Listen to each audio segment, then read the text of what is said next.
ուրեմն Միհրան Հակոբյանի վրա բորենիաբար հարձակման միակ պատասխանատուն Հայաստանում գործող ռեժիմն է իր պարագլխի գլխավորությամբ։ Հայաստանում հաստատված իրավական ամենաթողության հաջորդ փուլը տրամաբանորեն պետք է լիներ փողոցներում ընդդիմախոսների նկատմամբ ֆիզիկական հաշվեհարդարի շարքը։ Ընդհանրապես հաստատված ռեժիմը սրընթաց գահավիժում է դեպի ամբողջական բռնապետություն, որի համար ռեժիմի պարագլուխը շատ թանկ է վճարելու։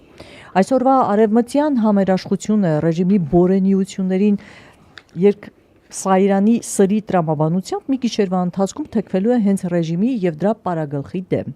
Մուամմար Կադաֆին էլ տասնամյակներ շարունակ ուներ Մեծ Բրիտանիայի, Ֆրանսիայի եւ անգամ Միացյալ Նահանգների կառավարությունների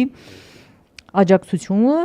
եւ թողտվությունը Լիբիայում ամեն տեսակի այլանդակություններ անելու, բայց մի օր անգամ այդ քարտ բլանշը ավարտվեց։ Իդեպ այսօր Ֆրանսիայի նախկին նախագահ Նիկոլա Սարկոզին ֆրանսիական դատարանի կողմից դատապարտվել է հենց Մուամմար Կադաֆիի հետ ունեցած կոռուպցիոն կապերի մեղադրանքով։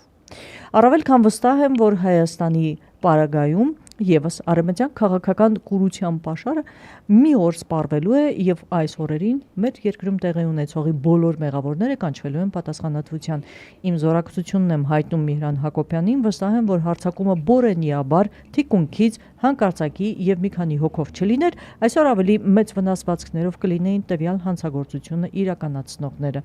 Փոխանցում է քաղբանտարկյալ Նարեկ Սամսոնյանը, Արմավիր քրեակատարողական հիմնարկից։